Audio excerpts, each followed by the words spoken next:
Hello and welcome everyone to what is our 7th year Accessible Home Week event, but also our first Accessible Homes Week event online. My name is Nick Apetroaie, I'm Habinteg CEO, and I'd like to say a few words as a way of introduction to today's event. This year, I feel it is an extra special week given the significant decision taken by the government this summer to raise the accessibility standard for all new homes in England to accessible and adaptable dwelling standard. That's building regulation M4 category 2. For Habinteg, this decision has come after 7 years of non-stop campaigning by colleagues, partner organizations, as well as many individuals, disability campaigners and people with lived experience of inaccessible housing who submitted consultation responses to the government as part of our campaigning with the Home Coalition. But while this is an important milestone, there's still much work to do to ensure that we maximize the impact of our proposed policy. And why is that important? Well, it's important because 1.8 million people in UK are still in need of an accessible home. And over 400,000 wheelchair users still live in homes that are neither adapted or accessible. We still need local planning authorities to be thorough and proactive in planning for housing needs of wheelchair users by specifically naming M4-3 standards in local plan policies with clear percentage of new homes required in each plan. And the government have said they need to consult further on the detail of the new policy. We need this to happen as soon as possible, as there is a growing need for flexible and accessible housing to meet the needs of disabled and older people.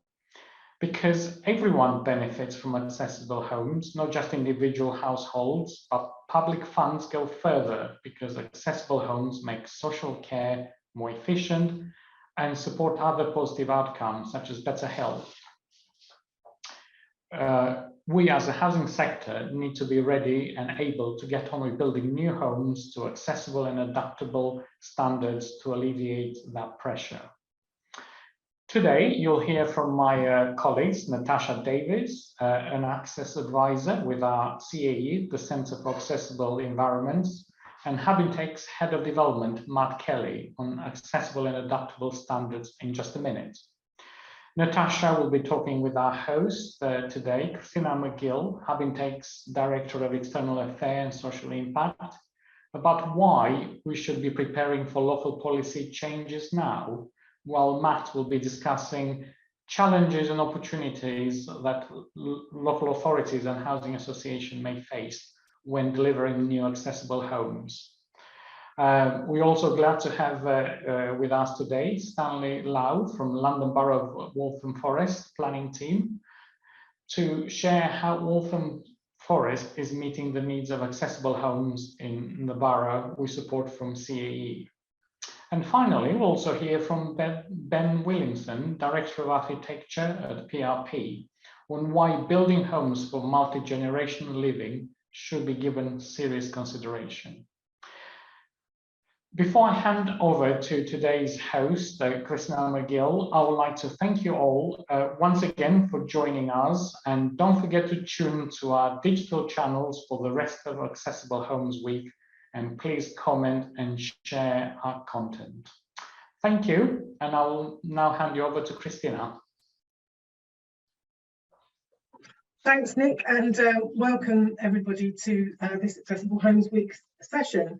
Very excited to be presenting this in our 7th year, and particularly excited, as Nick mentioned, because back in July we had the news from the government that they're planning to introduce a new baseline for all new homes, and that baseline will be the category 2 accessible and adaptable standard. And we've been making an argument along with many others in the sector for that change for quite some time. So it's significant news for generations of people in the future who will benefit from that accessibility and adaptability.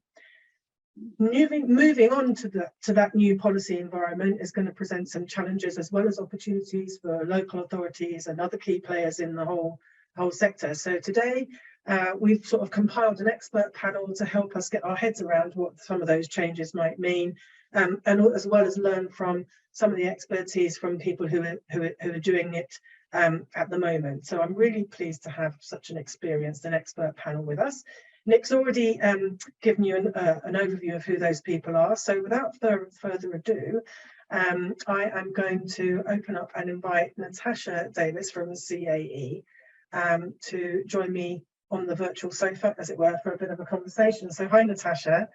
Hi, Christina. Hi, thanks for joining in. So Centre for Accessible Environments do quite a few things to support the sort of accessible housing mission. Can you just give us an overview just before we sort of get into the detail of what kind of work CAE do in this space? Yeah, so CAE provides technical access consultancy services. For example, we'll review plans that have been submitted at planning stage to check that they meet the Category 2 and Category 3 standard, depending on the requirements set by the local authority. One of these local authorities has been Waltham Forest, so we've been carrying out design appraisals at planning stage. But CAE have also been involved with delivering bespoke training for local authorities on accessible housing, on Category 2 and Category 3 access standards. However, but we also tailor these to the needs of the local authorities that we work with, and work across quite a variety of different teams, so including building control, planning, and housing teams. Great, thank you. And obviously all of those, it's really important for all teams to have a good understanding of the standards, and we're going to go on to find a bit more about that later on. So for the last 7 years, the Category 2 standard for the most part around the country has been part of that optional space in Part M. And with it now coming on stream as the new baseline, how confident do you feel about people's technical knowledge, in terms of do the people that count really understand the difference between the standards, do you think, in your experience? So the terminology is quite technical in comparison to when we had the Lifetime Homes standard in place, which is definitely a more catchy and memorable name. Category 2 and Category 3 housing doesn't quite roll off the tongue so well. And historically, local authorities used to have a lot of in-house access officers. However, the number of these within local authorities has declined. And so often now technical expertise on accessibility is outsourced, often to access consultants, but there are some local authorities that do have still have in-house access officers. And it's really understanding the difference between the Category 2 accessible and adaptable home standard and the Category 3 wheelchair accessible housing standard. And the Category 2 standard, or M42 as it's called, for accessible and adaptable homes offers more enhanced access features and benefits that will allow homes to be easily adaptable really over the lifetime of the household. And for example, this will include features such as a step-free approach, and space standards for the widths of doors, hallways, whereas the Category 3 wheelchair accessible housing standard will still now be down to local authorities to set the percentage of this which is required. Thank you. I wondered if Matt, you're on the line already. I know we're going to talk to you in more detail later on, but I just wondered what's your perception of, how easy people find it to actually sort of differentiate between the M2 and M3 standard when it comes down to the practicalities. Yeah, I have to be slightly careful on what I say. I know there's probably several architectural and design teams listening in this morning, but everyone I've ever spoke to has really reassured me that they are fully across all the requirements under M42 and M43. However, this hasn't always been my experience in terms of getting on site and as part of that brief. So I think that the standards are still fairly new. There are some designers which are more experienced, some less experienced, and I think it's becoming all the more important now. So yeah, Thank you. it's really different. There's a real difference across the board, basically. Yeah, thanks. That's the context I was searching for. So, you know, if people wanted to brush up their knowledge and, you know, get really across the standards so that when the rules change, they're ready for it. Natasha, where do you think what's the most important stages of the process, of the planning and development process, for that technical knowledge to really be applied? Well, I think a good understanding is really needed from the start at the design stage to ensure that the plans meet the technical requirements. Plans submitted at planning application stage, local authorities will need to make sure that that these plans meet the new baseline standard. In addition to this, any wheelchair accessible requirements set by the local authority. Also, it's really important that planning departments are working closely with building control to ensure that these standards are met. It's a lot more difficult to make changes at a later stage, particularly if it's going to then have an impact on space. So it's really important to ensure that the design meets the standards as early on as possible. Yeah, great, thank you. So with the new rules coming in at some point in the future, and that really focuses on the accessible, adaptable standard, rather than making a national rule for wheelchair accessible standards, so a national proportion. But do you think that changing the baseline will have any benefits for wheelchair accessible property planning as well? So the category 3 wheelchair accessible standard will still be down to the local authorities to decide, and some local authorities already have a minimum requirement for this, which is great. With the fact that the category 2 homes will soon be taken care of through these baseline regulations, I think local authorities will now need to consider if their teams could spend more time and resources actually looking at the need for homes to be built to the wheelchair accessible standard. So yeah, I'm hopeful that it will free up a lot more resources for local authorities to be able to do that. Yeah, I think there's something that Habinteg will definitely be keeping an eye on. When we did our bit of research into local plans back in 2019 and 2020, we found that there were really relatively very few. I think it was around a quarter of local plans that actually had a policy for M43 homes, and so we'd obviously want to see that really ramp up with the new policy framework. So local plans are supposed to be reviewed on a 5-year cycle, aren't they? So have you got any advice for local authorities who are, you know, at different parts of that cycle in respect of, you know, the new framework coming, or the new rules coming down the line? Yeah, so previously the percentage would have had to be established within the local plans. Now this will no longer be the case. However, the category 3 wheelchair accessible standard will still need to be factored into local planning policy.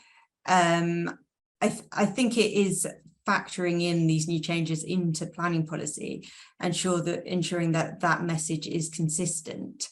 And it will need to make sure that information can be translated clearly, including details on things such as exemptions. We need to think about how this new baseline will have an impact on their approach, and factoring in the transitional arrangements as well. At the moment, I think it would mean keeping an eye out for any interim arrangements from the DLUHC, and also looking out for that implementation date for the M42 baseline standard to be applied.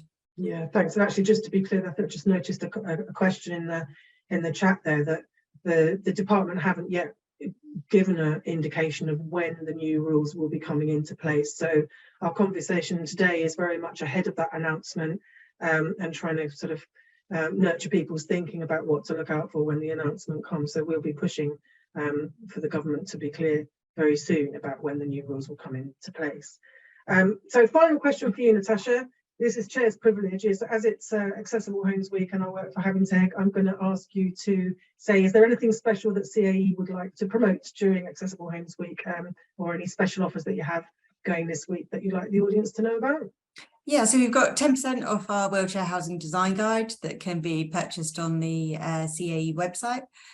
We've also got 10% of our next public training course on wheelchair accessible housing, which is coming up quite soon on Thursday, the 6th of October. This is a virtual course aimed at a wide variety of people, including architects, OTs, building control, housing teams, and it's specifically on wheelchair accessible housing. Fantastic, Natasha, thanks very much. Don't go too far, because I know we're going to have further questions for you as we work round through other speakers. So next up, I would like to welcome Stanley Lau. Stanley's the planning manager for major developments at the London Borough of Waltham Forest, and as Tash was saying, has been working somewhat with CAE on delivering the accessible housing commitment in that borough. So welcome, Stanley, thanks very much for joining us. I wanted to just open, I'm not sure, I know we've got 176 audience members online, and we don't know where they're from.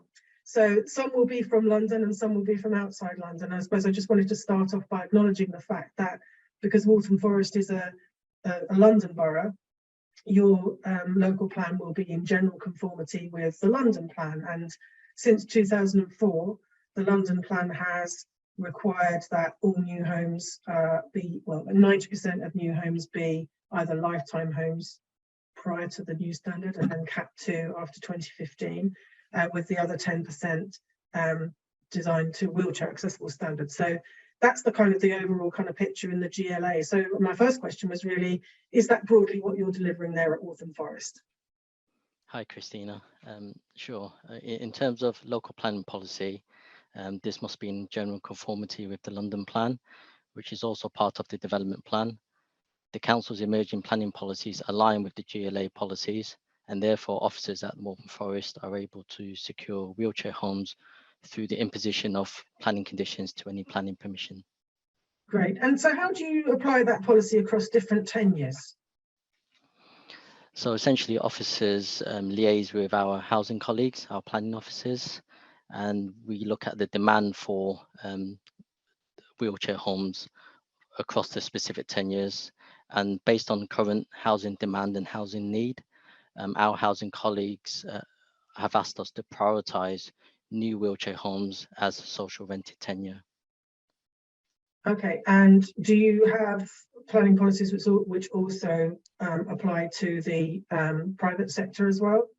The outright yes, sector, for example? Sure. So the planning policies range.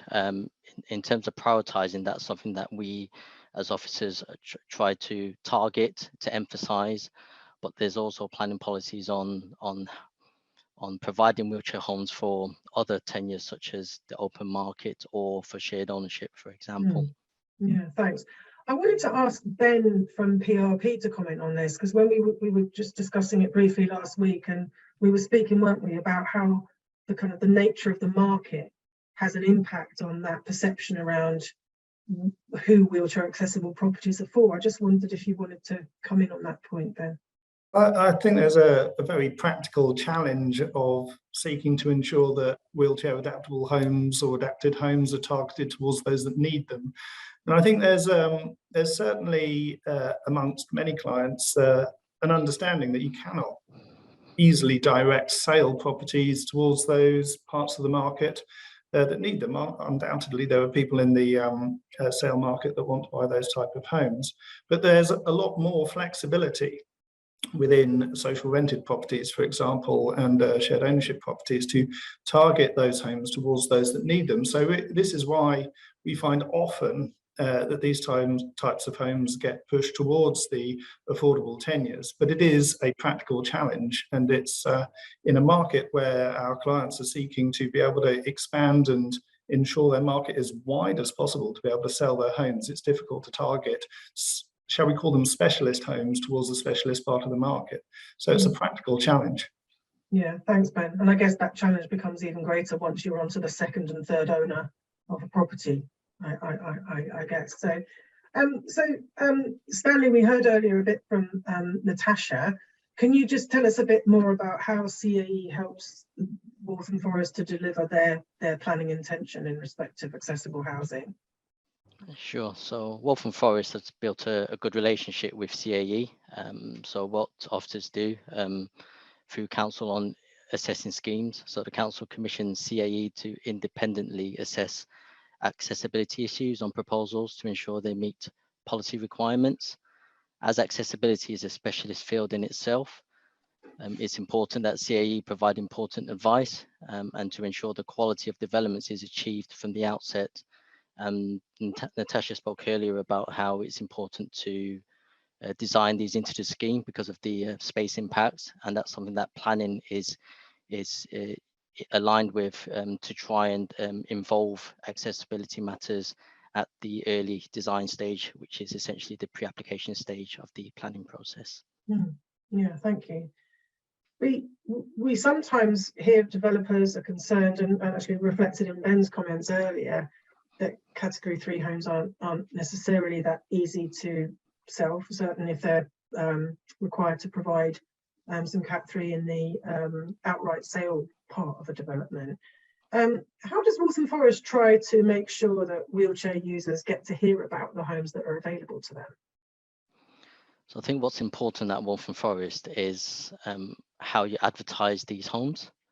So at Waltham Forest, as part of any planning permission, there is normally a clause in Section 1.6 agreements that wheelchair homes are marketed exclusively for a period of 1 year. And this is captured within a wheelchair accessible dwelling marketing strategy. This strategy is prepared by the developer or owner, and it sets out how the wheelchair accessible units will be advertised to ensure that those who require wheelchair accessible homes are appropriately targeted. The strategy would also specify that marketing efforts include the use of identified publications such as the local newspaper and accessible housing websites. And you mentioned that that's in the Section 106 element of the planning permission. Why is it important that it's in that document, or that part of the document?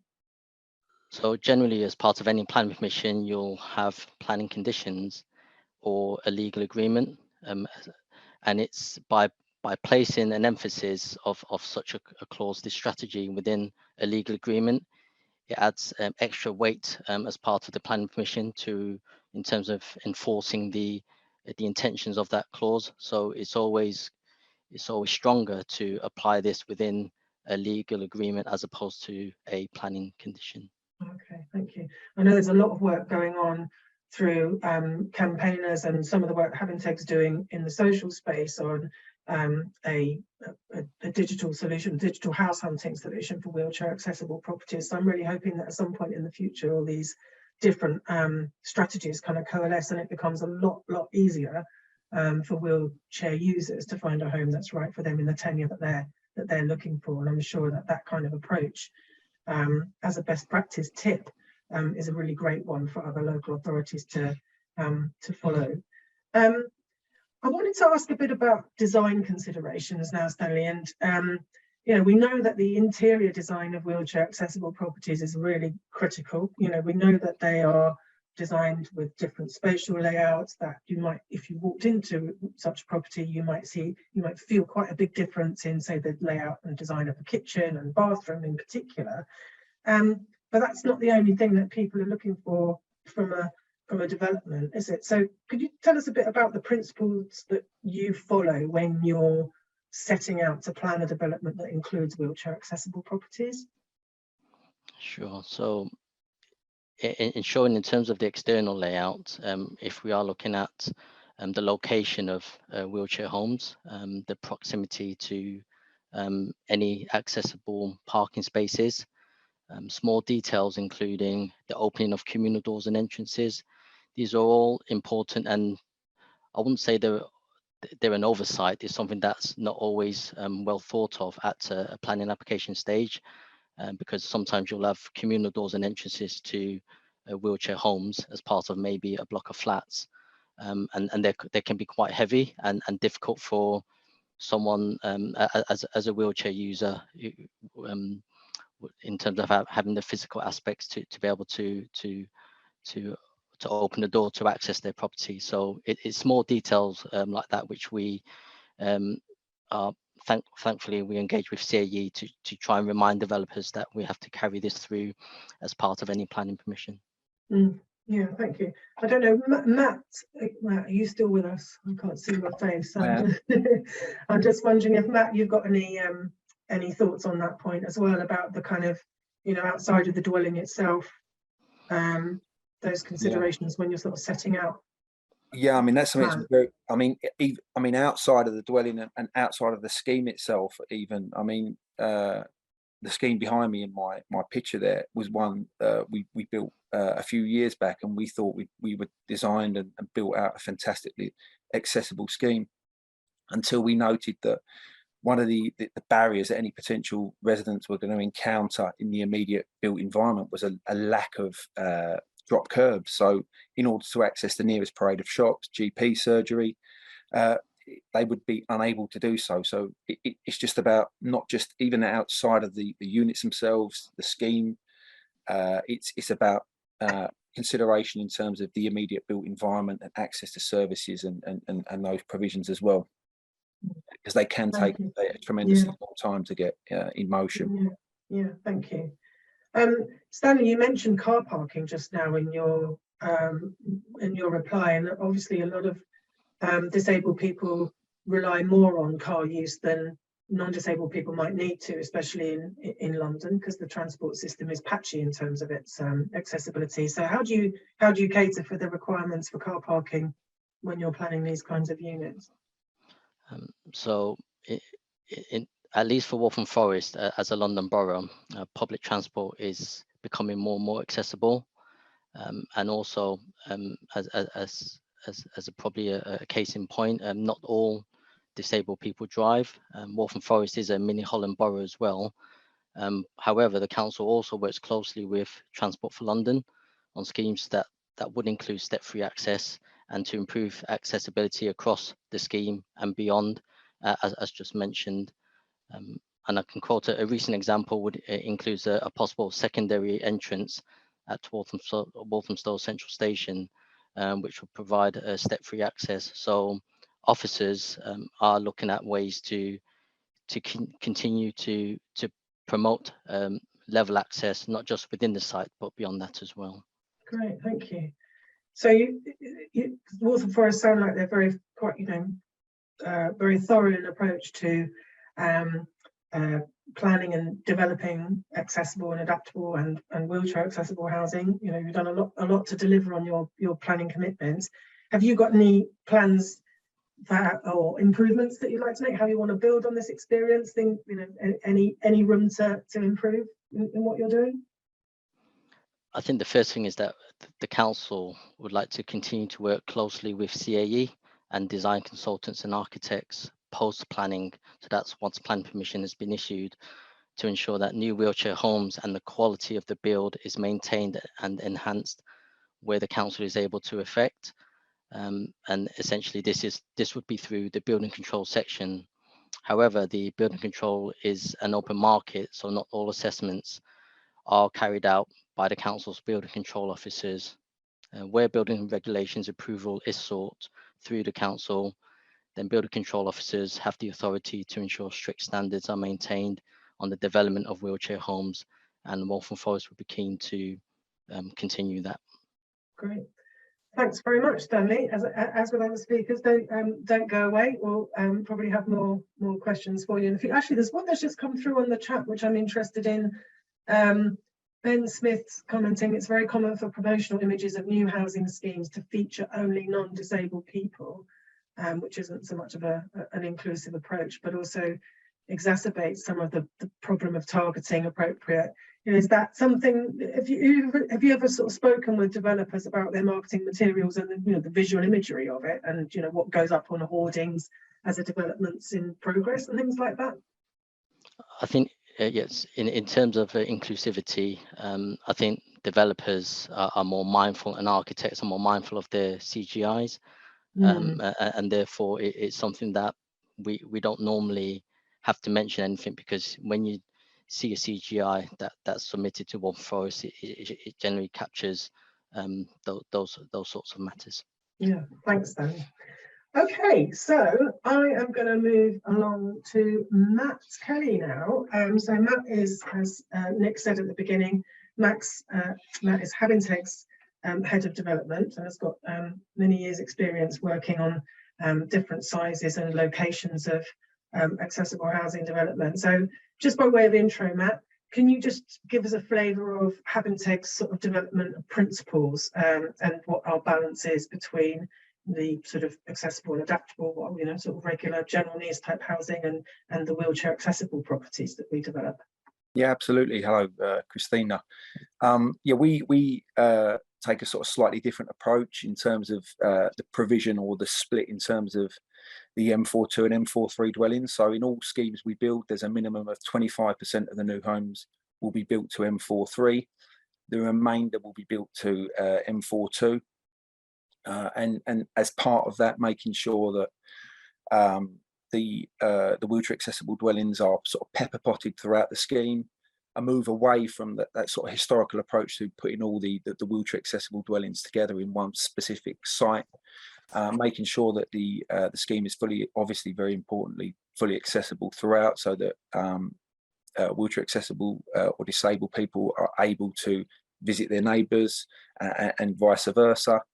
And I think one of the sort of key points in terms of the success of that higher provision is making sure that a very, very early engagement with the relevant local authority enabling team to make sure that the wheelchair homes we're building are reflective of the local authority's most acute needs. So we've done a lot of work with Leeds City Council over the last 4 or 5 years, and in different parts of the city they have very, very different requirements and need for accessible dwellings.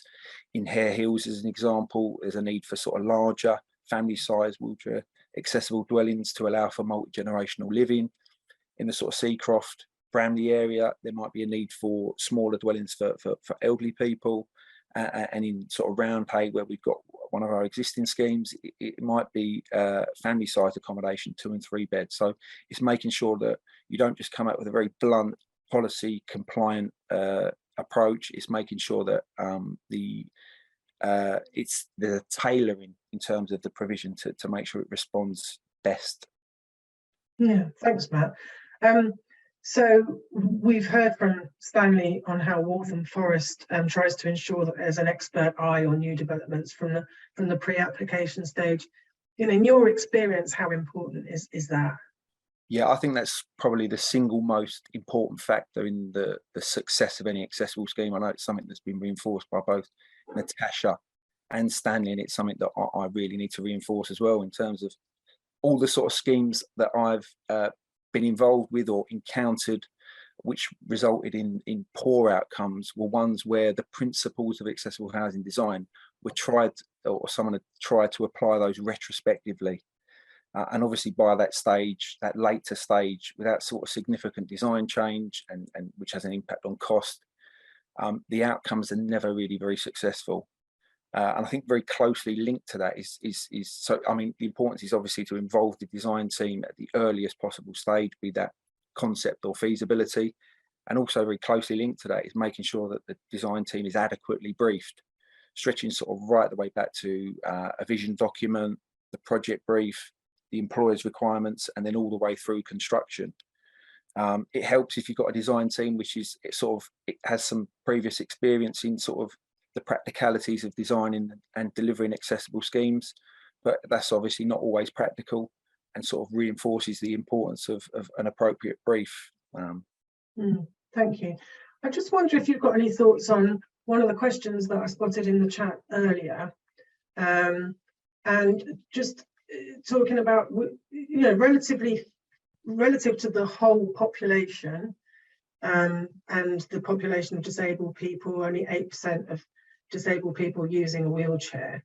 And the question from Josh McDonough is, the industry seemed very focused on providing wheelchair accessible spaces rather than broader inclusive design principles. I just wonder if you've got a response to that, and why, or how in terms of housing, the inclusive approach is being played out, and how it balances with the needs of wheelchair users. Yeah, I mean, what I would say is one of the real benefits in terms of M42 to a lesser extent, but certainly M43 in terms of the work we've done with various local authorities, is that owing to its sort of adaptability, it represents the perfect basis by which to employ sort of different principles, bearing in mind any sort of specialism.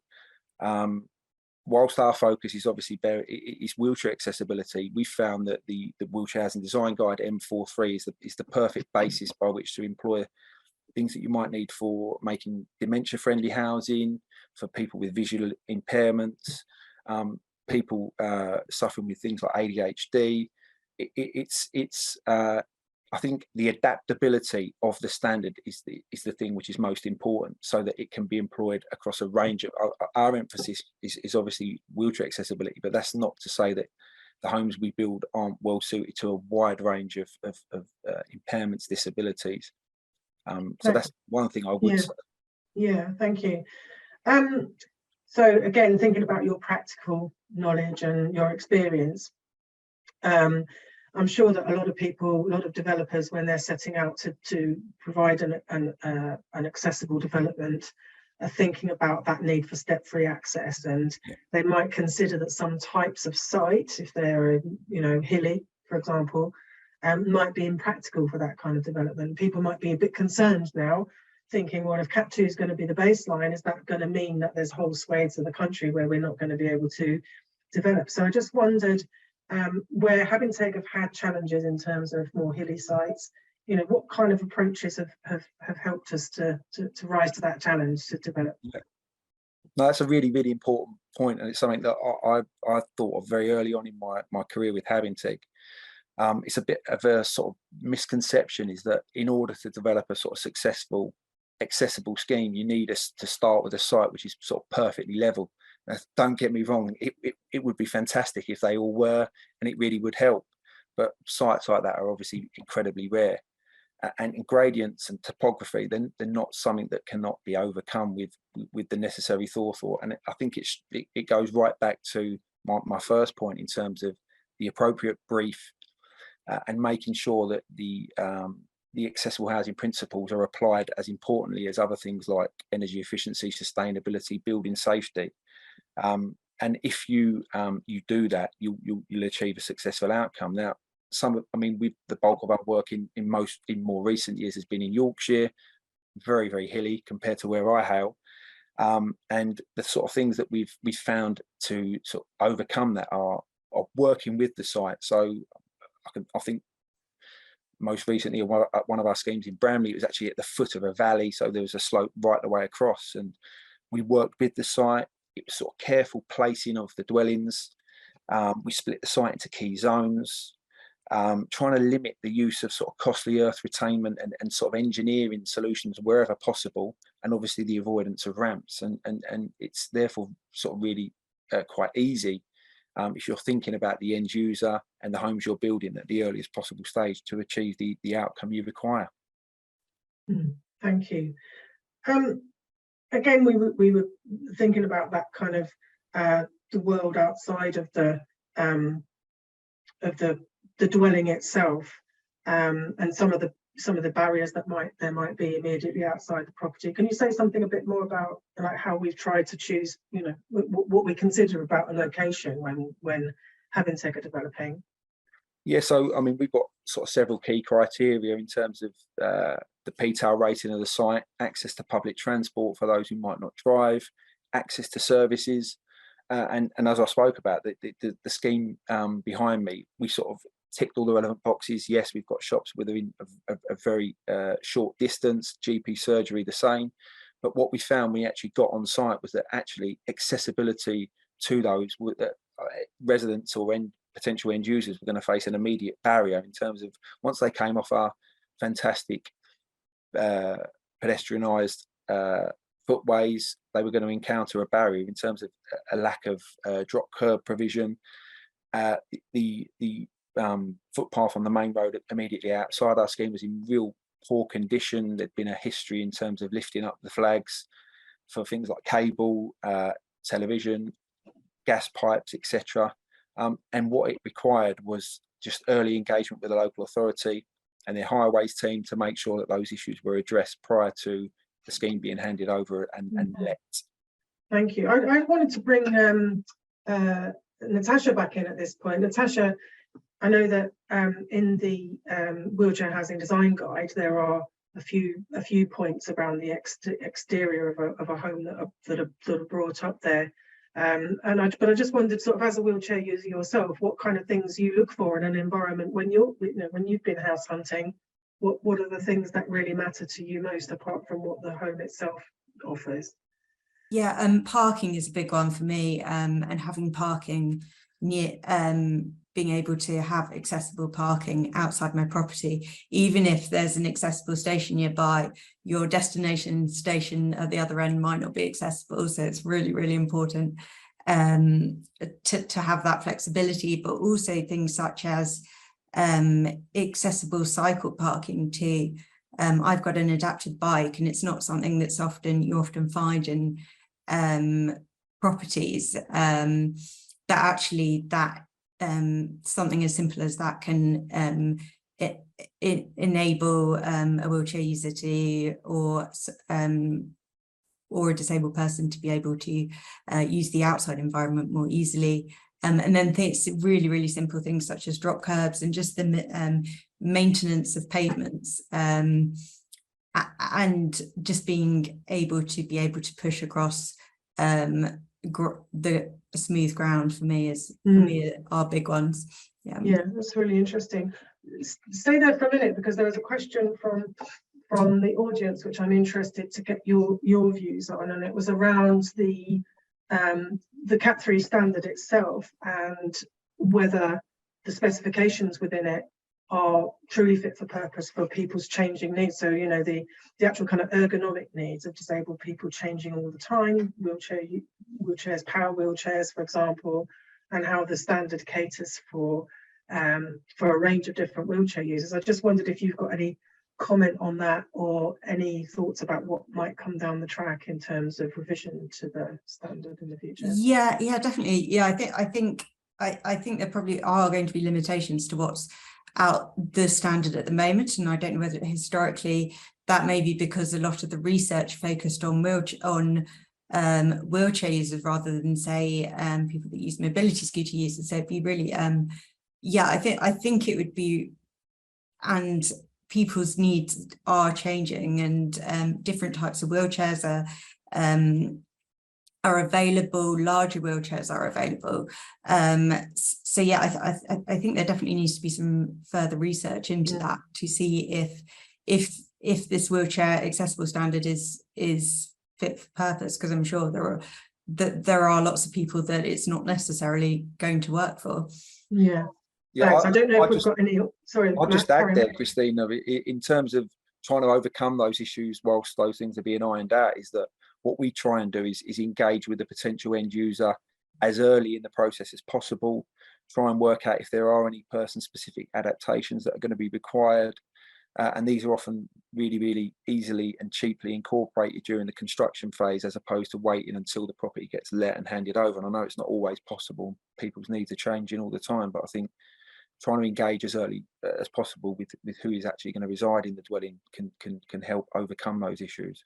Yeah, that's a really interesting point. And I think the actual kind of principle of consulting with the intended, even if it's not the intended household, a community of interest in that intended provision is really important. And the more that local authorities can do that and engage with disabled people on those matters at the early stage, I think the better.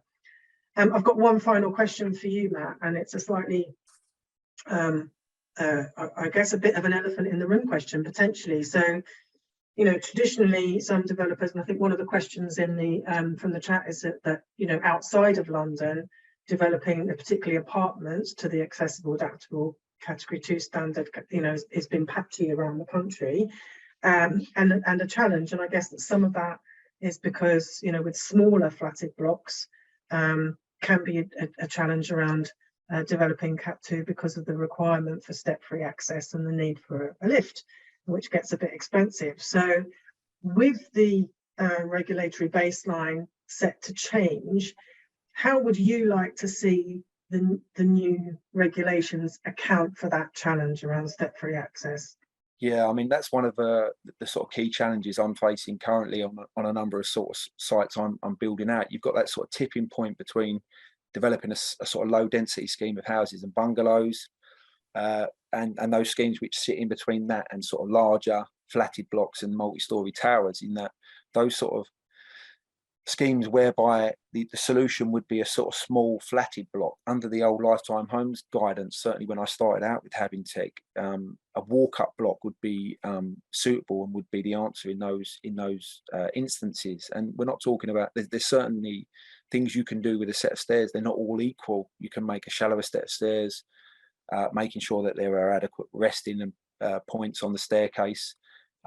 And that would therefore enable sort of small blocks of sort of sub 8 to 10 units, because the issue you have from a viability perspective is that in order to meet the M42 guidance for small flatted blocks, you're going to need sort of lift provision. So you've got a sort of double whammy in that, in terms of the upfront capital cost in terms of the installation of the lift, and then the ongoing hit for residents in terms of the upkeep of that lift and the costs to the service charge, which sort of can render the lift unviable. Certainly for anything less than 8 to 10 units, the provision of a lift is going to be really, really difficult to sort of finance. And then you've got the issue in terms of how many units you can. It's sort of limiting the number of units you can build on a site, which then it wraps up the whole issue around viability, which is in the current climate, especially one of hyper build cost inflation and reduced grant subsidy and its availability is critical. So that would be just to summarize then, in terms of the bringing in of the new requirements, the new baseline, are we saying that rather than have a blanket approach, we would have an option for everything else within a dwelling to be done to the Cat 2 standard, but to provide an easygoing stair type scenario or something like that as an alternative to lift, and make that an allowable option? Absolutely, yes. Yeah, I think that, because traditionally with the Lifetime Homes standard, that was always felt to be reasonable, because there are certainly some householders who would still benefit from the features of the interior of the dwelling being adaptable and easily adaptable, but they could still manage the stairs when they needed to, to go out. So yeah, an interesting option. I don't know if we have colleagues from the Department for Levelling Up Housing and Communities on the session today, but if we do, I hope they're listening to these suggestions and comments. And if we don't, we will certainly summarise some of the questions and comments certainly that audience members have been putting into the chat and feed them into our departmental contacts. So we're on 10 to 1. We've got about another 10-15 minutes. So at this point, I wanted to invite, I'm going to try and come back to some more of the questions in a minute, but at this point I wanted to invite Ben from PRP to talk to us. Now, what Matt didn't cover, he may have hinted at certain points, is that some of the bespoke work that Habinteg have done, working with Leeds Local Authority, for example, was to develop some homes that were particularly for larger families that included 1 or 2 disabled people, and some of those were intergenerational families. And so that's a lovely segue into Ben's presentation, which is all about sort of a new vision, if you like, for intergenerational homes and the part that might play in solving some of our housing challenges nationwide. So over to you, Ben, and you're the only person that's been allowed a presentation. It's very colourful. Thank you very much. Hopefully, yes, the presentation will come up. Well, thank you, everybody. What I wanted to share was a little bit of PRP's experience of looking at housing design and how that we think needs to evolve and develop over time, with obviously a particular focus on multi-generational living. But it's a very practical journey. At the outset of our projects, we always start with a meeting. And that meeting sets the brief. We've talked about brief today and the importance of it. And that brief often will set the mixture of dwellings that we get, that is informed, as we've discussed, by things like planning policy and also the local market. And what I've heard an awful lot of is we know what people want because we know what sells. And what normally sells are conventional homes. Now, conventional homes sell for very good reasons, because we all, not all, I beg your pardon, many of us do live conventional lives. We grow up, we might get a partner, we might have children, those children grow up, we might need a larger home, eventually perhaps those children will leave, then we'll be empty nesters for a time, we might downsize in later life and perhaps end our days in a care home. And there are conventional forms of homes that meet all of these needs that we really understand. However, maybe the children don't leave, and about 20% of 25 to 34-year-olds live with their parents. Or maybe you don't want to go into a care home, maybe you can't afford to go into a care home, maybe you don't want to leave your community, or you want to be cared for by your family. And in those situations, you end up with multi-generational households.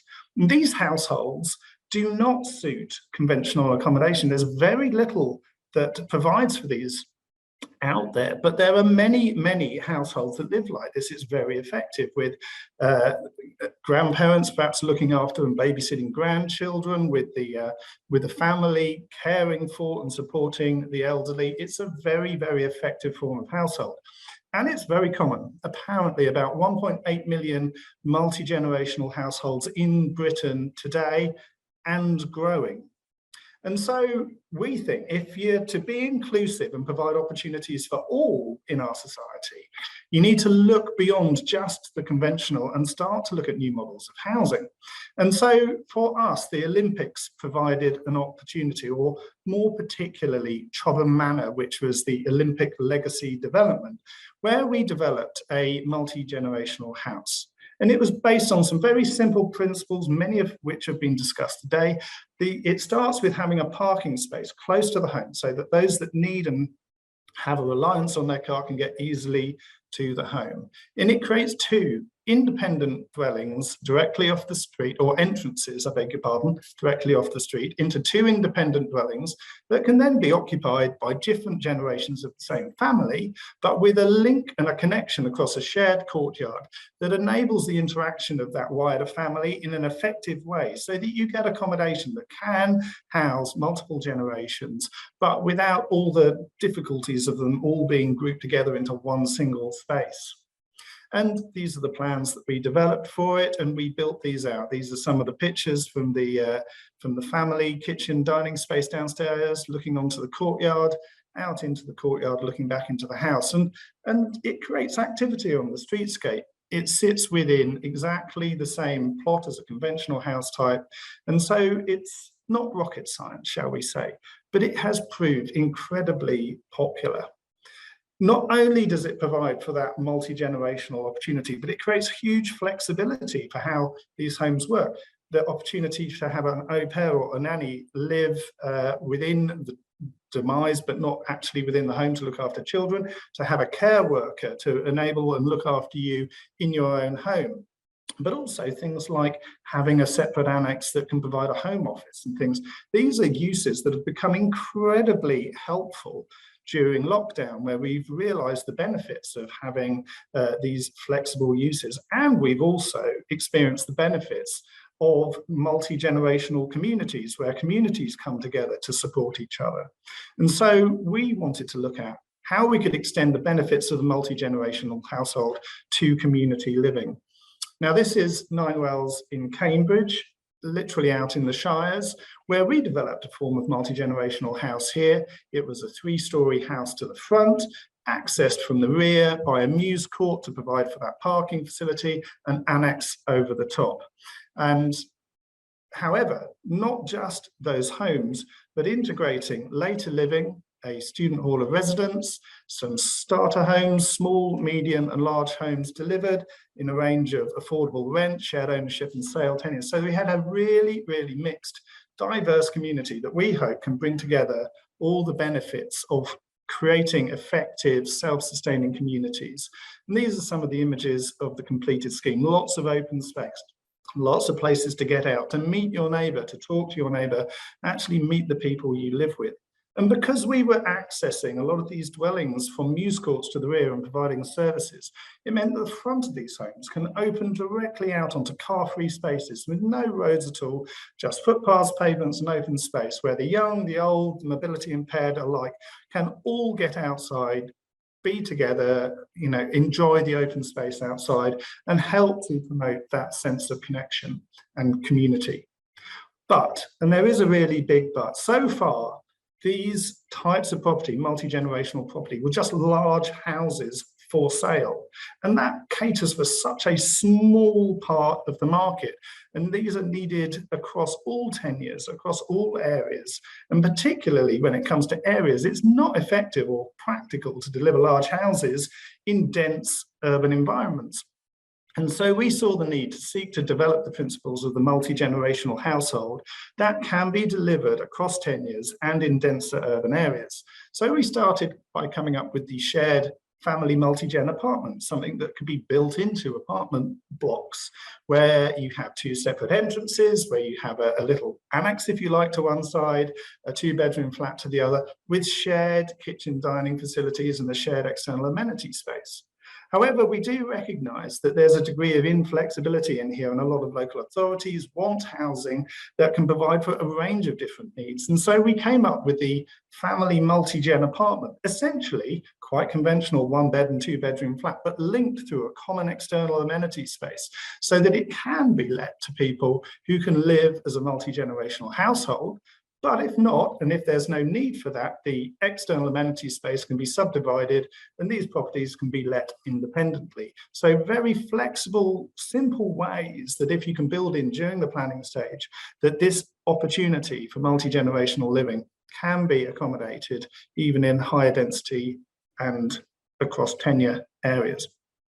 So you might ask, is this happening anywhere? Well, we are looking at currently at Truro. This is Truro in Cornwall, where we've developed a master plan for the development of this area from the cathedral down to the foreground of the page, where we're trying to engage with a new urban community to deliver a new active urban community where you can have great places to meet, cafes and the like, looking out over the cathedral, creating accessible spaces that link you down through a series of streets with businesses, with activity, with community, down to the river frontage, and places that are great to be both during the day and during the night to promote community. But in terms of accommodation, creating innovation centres, community spaces, workspaces for people to seed their businesses. And the accommodation, including student accommodation for 400 students, an extra care facility, a hotel, and 300 homes that we hope will include some of these higher density multi-generational units that can really help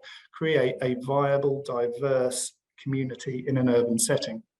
And so, in summary, we think if we're to be inclusive and provide opportunities for all, we do need to look beyond the conventional. We need to look beyond what people buy and start to ask ourselves, what do people actually want? And I would end with this final thought that if we're going to come up with new methods of models for housing, perhaps we also need to be a bit like Steve Jobs, who said, people don't know what they want until you show it to them. Thank you.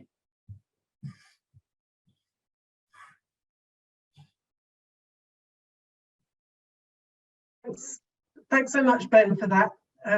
Really very, very interesting and inspiring slide deck. I really enjoyed it. I have one question. There's some audience questions as well, but I just wondered, can you just give us a flavour? We've been talking about the accessible standards, so I just wondered, in those designs that you just showed us, how the category 2 or category 3 standards kind of play into that model that you've developed there? Well, there's a wide variety of of homes that can be developed based on very simple principles. And I think what we're finding is that actually what we need to be is less specialist and more general. So building in opportunities into the mainstream rather than creating specialist homes. So the concept of a multi-generational home is very simple. The one that we developed at Chobham Manor was a category 2 with category 3 elements within it. But the principle is that you have places where different generations of the family can live, that they can access, and they can share spaces and be codependent on each other. And that can be delivered as a category 1, category 2, or a category 3 home. It's just the thought process of seeing how properties can be developed that can enable space for multiple generations to coexist in the same house. So it's very flexible. I don't see there being anything that prevents it being accommodating of any range of needs. Great, thank you. So just again, following up on your presentation, before I come to a couple of general questions, I'm going to probably will go over by about 5 minutes here, but I just wanted to make sure we had some space for audience questions. A point from Phil Barton to you, asking, how do you visualize controlling occupation? Once, if you're talking about that multi-generation, once the older members of the family no longer need to be there, who then occupies that extra space? So just to, maybe what's your response to that query? Well, I think this comes to that point about, is this as a specialist home or is this a flexible home? And what we have found is that these homes have been hugely popular, not just because they can provide opportunity for multi-generational living, but those other aspects actually that families have seen as a great opportunity to be able to have a home work studio, or it's a great place that we could keep an au pair or a nanny, or we could, if you're well enough off to be able to afford to create your own sort of breakout space, a place where your teenagers might live. You could have a cinema room. Actually, there are a wealth of different uses that these spaces that these houses and homes, flats as well, create that can make them incredibly flexible. So it's not really just about them being a place where your elderly parents can be, perhaps, and then they don't need it anymore. They're homes that can be used for a wide range of different ways. And I suppose I would say we've seen this at Ninewells in Cambridge, for example.